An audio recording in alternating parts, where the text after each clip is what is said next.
Bienvenidos a una nueva emisión de NS Noticias. El gobierno nacional confirmó que los 3 comunicadores desaparecidos en la región del Catatumbo se encuentran en poder de la guerrilla del ELN. Reacciones en el Congreso a la que consideran una grave vulneración de derechos humanos y la libertad de expresión.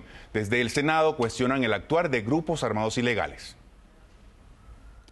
Persiste la incertidumbre por el paradero de Salud Hernández. Hemos abogado porque se respete la vida, porque se respeten los derechos de esta importante persona de Colombia, de los medios, española. Que quieren hacer con sus actos terroristas, con estos actos de violencia, seguir engendrando un miedo para que un proceso de paz no tenga un feliz término. Los senadores calificaron estos hechos como un atentado a la libertad de prensa y pidieron al grupo armado ilegal que respete la vida de la periodista española. Que den una muestra de buena fe a los colombianos, o de lo contrario estarán quedándose cada vez más y más marginados por parte de cualquier posibilidad de paz. Y que esto realmente descompone, descontextualiza todo lo que se ha venido avanzando.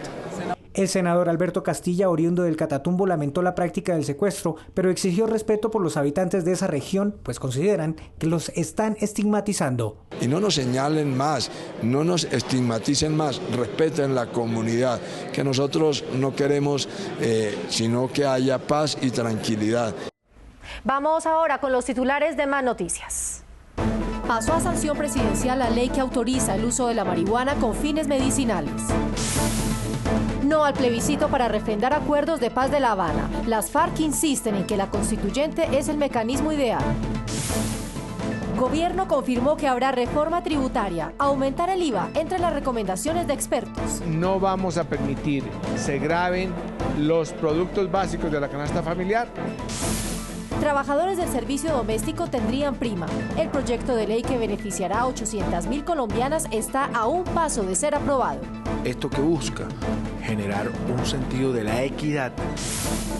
NS Noticias en las regiones. Estuvimos en Cartagena. Senadores preocupados por seguridad en la Heroica. No hay esa contundencia en combatir el microtráfico. El Congreso inauguró su primera feria del libro. ¿Qué se puede encontrar? Les contamos. Llevamos trabajando desde hace varios años en esto, y entonces esta es una apuesta más en este sentido.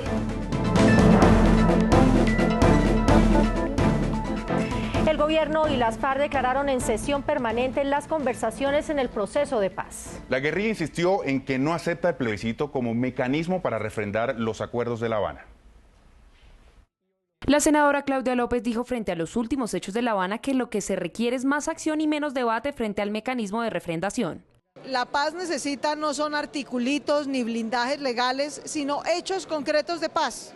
¿Y qué puede ser más concreto que las FARC finalmente entren en cese bilateral? Y aunque las FARC insisten en que sea una constituyente la que refrende los acuerdos, sectores de oposición cuestionan la posición de ese grupo armado ilegal. Es una renuncia a la vigencia de la Constitución Nacional, y con el artículo que le incluyeron sobre el blindaje jurídico a los acuerdos de La Habana, lo que se está haciendo en síntesis es la sustitución de la Constitución. La constituyente no es la salida, aun cuando las FARC hagan el esfuerzo por encontrarla. Se espera que en junio sea anunciado el cese bilateral del fuego y se pacte la fecha para la firma de la paz, que posiblemente sea antes de septiembre.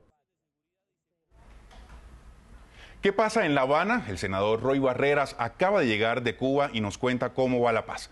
Lo saludamos a esta hora, senador. Buenas noches. Buenas noches, Marcela, Yair, a los televidentes. Un placer estar aquí. Senador, ¿cuándo tendremos ese bilateral del fuego y cuándo empieza el proceso de dejación de armas?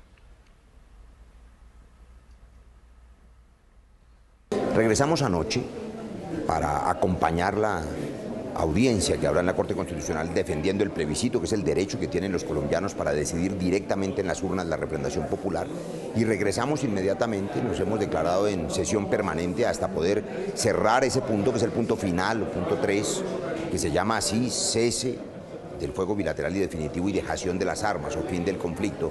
Es un paquete de 3 temas que tienen que ver además con la seguridad para quienes se desmovilicen. Estamos trabajando en eso, aún no hay definiciones, y cuando las tengan seguramente en los próximos días se cerrará totalmente el punto final. Senador, ¿ya se definieron cuántas son y dónde serán las zonas de ubicación guerrillera? Ese es el trabajo que se está haciendo ahora. Una vez que se tengan definidas las condiciones técnicas que está preparando muy bien un grupo de generales colombianos, de la policía, de la armada, del ejército, con mucha seriedad, entonces podrá adelantarse un proceso que es delicado, pero que es fundamental. Es el paso final, el momento en que las FARC dejen las armas para reintegrarse a la vida civil. Eso, estoy seguro, va a ocurrir en los próximos días. Senador Barreras, esta semana Rodrigo Granda dijo que ellos desconocen el plebiscito e insisten en una constituyente. ¿Qué responderles? Yo ya le he dicho, además le he dicho personalmente después de esas declaraciones, el acuerdo jurídico y político está cerrado. No habrá una constituyente como mecanismo de refrendación y en cambio habrá un plebiscito porque los colombianos tienen todo el derecho a ir a las urnas a decir sí o no y vamos a defender ese derecho. Senador Barreras, muchas gracias por haber estado hoy con nosotros en NS Noticias. Con mucho gusto. Feliz noche a todos. Y precisamente sobre la paz, el Partido Liberal propuso que menores entre 14 y 17 años voten simbólicamente el plebiscito. Les contamos qué dice la gente. Entonces pues está muy bien que tomen también la opinión de ellos, en cuenta su opinión. De repente es simbólico, entonces como que también es una forma de culturizar a los jóvenes de que eso es algo importante. Es importante el voto de la juventud, pero a la vez es muy inconforme porque no hay como las bases fundamentales que se deben tener los jóvenes para la actualidad. Nosotros también hacemos parte de una sociedad, entonces creería que sí. Pues es que yo creo que desde 14 a 17 años son muy jóvenes y de pronto ahí pueden tener muchas influencias de sus padres o de otras personas, ¿sí? La verdad no considero que sea viable, sencillamente porque a esa edad los adolescentes no tienen como mayoría acerca de lo que está haciendo el Estado. Y a sanción presidencial, la ley que aprueba el uso de la marihuana con fines medicinales terminó su tránsito en el Congreso y se convertirá en ley de la República. Colombia es el cuarto país en América Latina en aprobar el uso terapéutico de esta planta. Y para hablar de este tema nos acompaña el senador del Partido Liberal y autor de esta iniciativa, Juan Manuel Galán. Senador, gracias por acompañarnos. Marcela, Yair, muy buenas noches y gracias por la invitación. Senador, ¿cuál es la importancia de haber aprobado esta ley? Lo más importante es que millones de pacientes en Colombia que sufren dolores crónicos, terribles, pésima calidad de vida, van a acceder a una sustancia barata, una sustancia de buena calidad, regulada por el Estado y no por los criminales y los microtraficantes, que les va a permitir aliviar su dolor, mejorar su calidad de vida a ellos y a sus familias. Ese es el principal impacto y resultado tangible que tiene este proyecto de ley para millones de colombianos. Ahora, senador, ¿cómo se va a controlar que no se le dé a la marihuana un uso diferente al medicinal del que usted nos habla? Bueno, hay un sistema de regulación que establecemos en el proyecto de ley, un marco, donde hay instituciones que van a recibir estas funciones: el Ministerio de Salud, el Ministerio de Justicia, el Ministerio de Agricultura, el ICA, Colciencias, INVIMA. Todo este sistema y andamiaje institucional van a ejercer la regulación y el control desde la importación de las semillas, los cultivos, la transformación y producción, la comercialización y la eventual exportación de productos, con registros sanitarios, con control de calidad, para que los pacientes sepan qué tipo de sustancias están consumiendo, qué componentes exactamente de marihuana y de cannabinoides están consumiendo para la enfermedad que padecen. Senador Galán, muchas gracias por estar aquí con nosotros en NS Noticias. A ustedes muchas gracias, Marcela y Yair, y a todos los televidentes del Noticiero del Senado. Bien, habrá reforma tributaria en el segundo semestre de este año. En el Senado, expertos hicieron sus recomendaciones. La canasta familiar quedaría gravada con el 5% y también habría aumento del IVA y la gasolina. Según los expertos, se requiere un aumento del recaudo de 12 billones de pesos para mantener el gasto social, invertir en infraestructura y financiar el posconflicto. Es una propuesta integral muy equilibrada que busca dotar a la nación de los recursos necesarios para mantener y mejorar los niveles de gastos en educación y salud. Algunas de las propuestas de los expertos son aumento del IVA al 19%, IVA del 5% para algunos productos de la canasta familiar, impuesto a las transacciones financieras, sobretasa a la gasolina del 30%, IVA para los refrescos azucarados, IVA para los licores del 19% y tabaco y cigarrillos pasarían en 3 años a tener un impuesto del 150%. Impuestos indirectos. A mí me parece que esa es una idea muy difícil de vender a los colombianos. Sinceramente, me parece que eso está puesta arriba. Otras de las recomendaciones fueron rentas a personas naturales. Quien gane más de 2.300.000 pesos deberá declarar. Impuesto a las utilidades empresariales. La tarifa sería igual para todas las empresas y podría ubicarse entre el 30 y 35%. Control de evasión a las entidades sin ánimo de lucro y gravamen a las que no cumplan su función social o meritoria. No vamos a permitir se graven los productos básicos de la canasta familiar. En este momento el gobierno no tiene todavía el proyecto de ley que va a someter al Congreso porque precisamente está evaluando esas recomendaciones.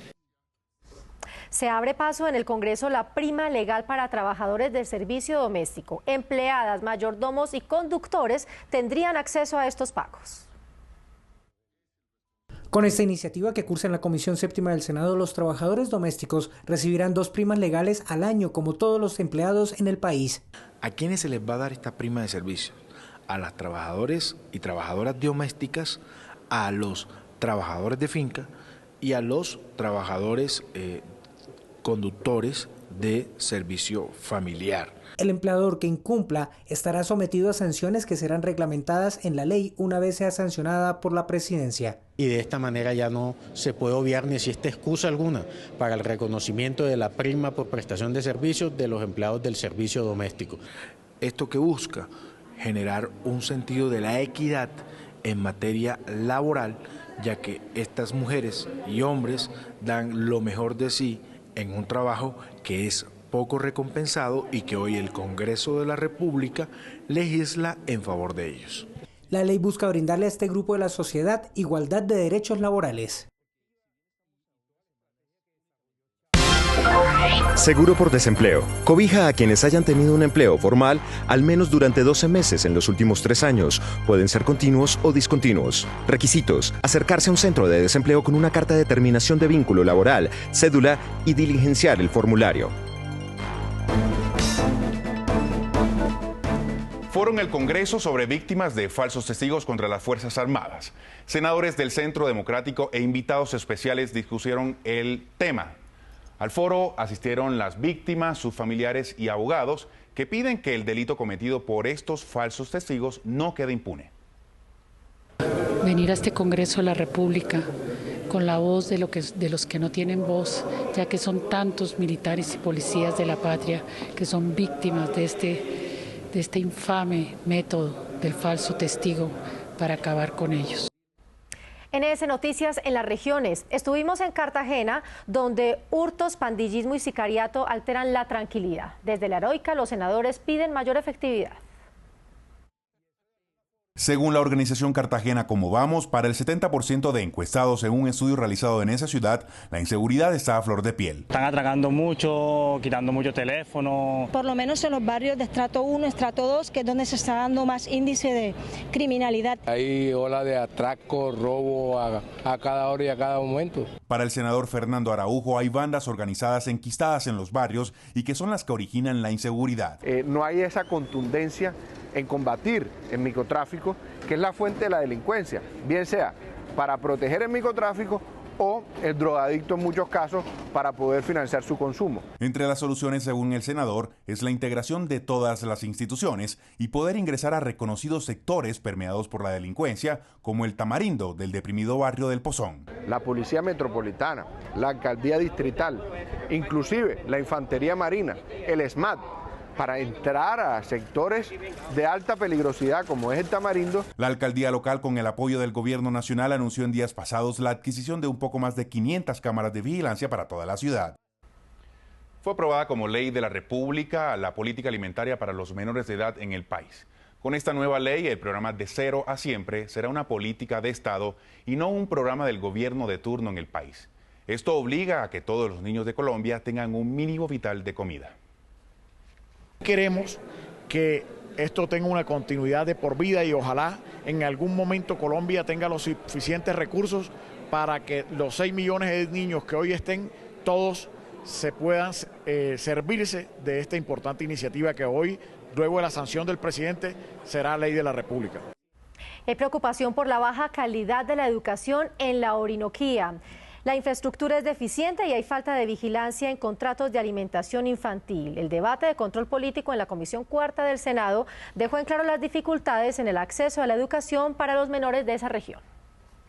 Vemos que niños les da el barro en las rodillas para poder llegar allá a estudiar, infraestructuras deterioradas, pupitres que llevan más de 10 años. Hablan de Colombia Vive Digital. Allí, si no hay internet, nunca los han podido capacitar. Con ponencia positiva, la senadora Susana Correa logró la aprobación del régimen sancionatorio de transporte. Entre otras cosas, este fortalecerá las herramientas jurídicas para ejercer funciones de inspección, vigilancia y control del transporte público en todo el país.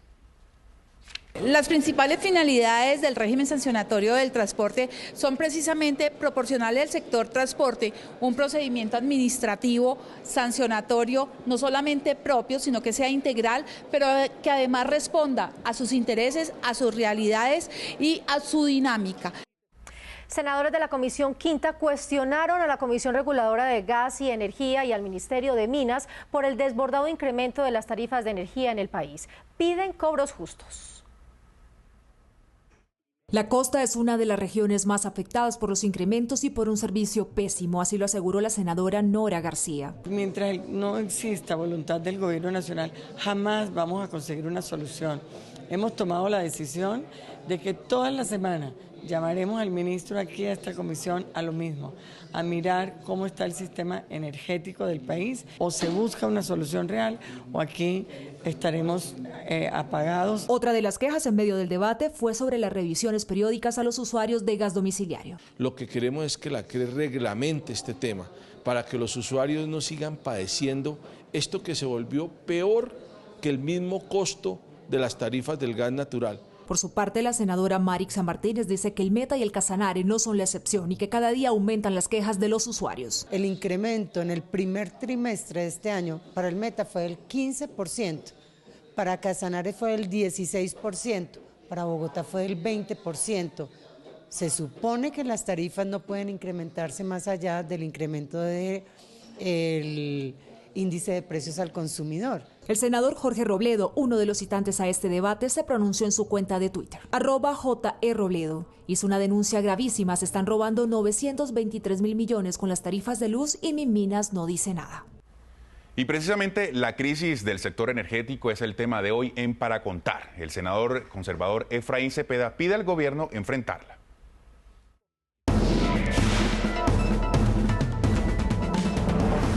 Senador Efraín Cepeda, bienvenido al noticiero del Senado. Muchas gracias, Celina, por la amable invitación. Senador, hizo usted un debate sobre el sector energético en el país. ¿Cuáles son las conclusiones? Entonces, la conclusión importante y donde queríamos llevar el debate es que hay que irnos ahora a la tercera vía, que son la generación limpia, la generación alternativa, fotovoltaica, por ejemplo, eólica. Ahí están, y para decirlo más claramente, los paneles solares. Pues hay una gran tecnología, una corriente internacional que ya ha bajado los costos. Pero ya el Senado legisló sobre el tema. ¿Qué ha pasado? Falta la reglamentación del Ministerio de Minas y Energía. Ha habido algunas reglamentaciones menores, falta la reglamentación de fondo y que podamos contar con ese músculo financiero también del sector privado. Es un nuevo sector que irrumpe en la generación eléctrica del país. ¿Se ha convertido la energía en un negocio en este país y por esto será la demora en la reglamentación? Sí, uno comienza a hacerse preguntas y mirar si hay sectores interesados en que no se dé ese paso, pero veo al gobierno nacional, al ministro de Minas y Energía, muy firme en el propósito de la reglamentación. ¿Qué hacemos en la costa Caribe con el servicio de energía? La verdad es que el tema de Electricaribe pues ya hizo aguas, no se le ve voluntad mientras el gobierno invierte más de 5 billones de pesos, mientras da los recursos para la normalización de redes eléctricas, donde da los recursos para los subsidios realmente hay casi cero inversión por parte de Electricaribe. Senador, pues muchas gracias por acompañarnos y estaremos muy pendientes de este tema que toca directamente el bolsillo de los colombianos. Muchas gracias por la amable invitación. Saludo a los colombianos todos que nos están viendo a través de este importante canal. ¿A qué se tiene derecho con el seguro de desempleo? Durante 6 meses se pagará su salud y cotización a EPS para el tomador, sus familiares y beneficiarios. 2. Se seguirán haciendo aportes a pensión para que siga sumando semanas. 3. Desde el 15 de mayo de 2016 se tiene derecho al bono de alimentación que cobija o cubre 172.000 pesos mensuales.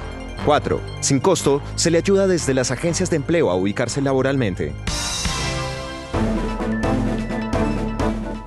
Esta es la agenda legislativa de esta semana.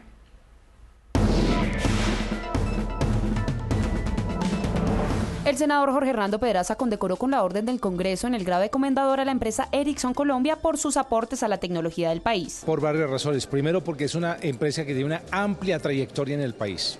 120 años tiene Ericsson de presencia industrial, comercial y tecnológica en Colombia. La Comisión Cuarta del Senado aprobó en primer debate el proyecto de ley que pretende otorgar recursos a la Universidad de Caldas para la financiación del Centro Cultural Universitario en sus etapas 2 y 3.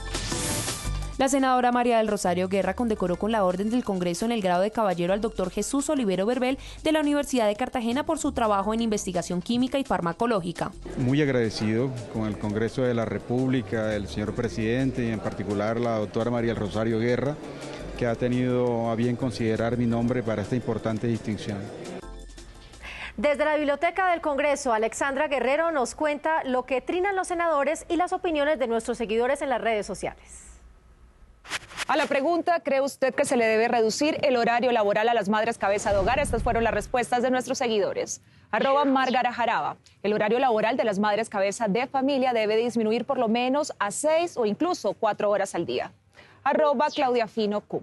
Muy buena medida, sobre todo para las madres con hijos pequeños, pues no tendrían que pasar todo el día en una guardería. @Clara Navarro. Claro, recuerden que las mujeres trabajamos doble jornada laboral y los oficios propios de ama de casa y mamá. Participe en el sondeo semanal.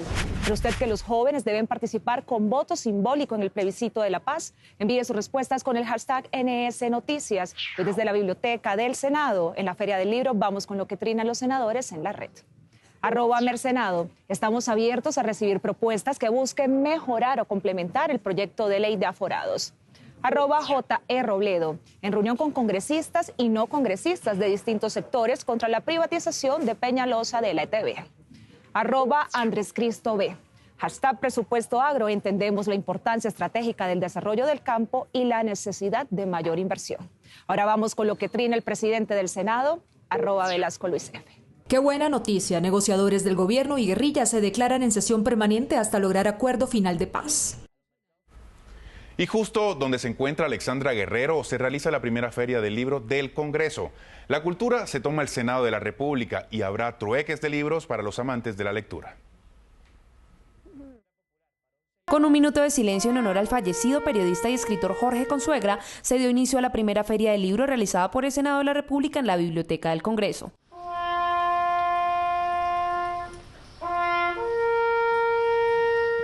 Diferentes conversatorios sobre libros y temas de interés nacional también hacen parte de esta feria. Queremos contribuir a la difusión del pensamiento escrito, de la narrativa, de la poesía, del cuento. Además, con la presencia de las mejores editoriales del país, los asistentes a la feria también pueden disfrutar de diferentes descuentos en libros. El viernes cerramos con un día cultural, tenemos tarde de cuenteros, tenemos concierto, el trueque de libros donde les vamos a dar la oportunidad de que se intercambien libros entre las personas que vengan. Así las cosas, esta feria del libro es uno de los aportes del Senado de la República por un Congreso abierto y transparente. Llevamos trabajando desde hace varios años en esto y entonces esta es una apuesta más en este sentido. La entrada a la feria es gratuita y usted podrá disfrutar de ella en la Biblioteca del Congreso hasta el próximo 27 de mayo en la carrera sexta número 894. Escríbanos y cuéntenos sus historias. Nos pueden seguir en Facebook como Noticiero Senado y en Twitter como @Noticiero Senado. Los invitamos también a interactuar con el presidente de la corporación a través de su cuenta de Twitter, @Velasco Luis F, o en la página www.senado.gov.co. Hasta aquí la información. Gracias a todos por estar con nosotros. Somos NS Noticias, el noticiero de los colombianos. Hasta pronto.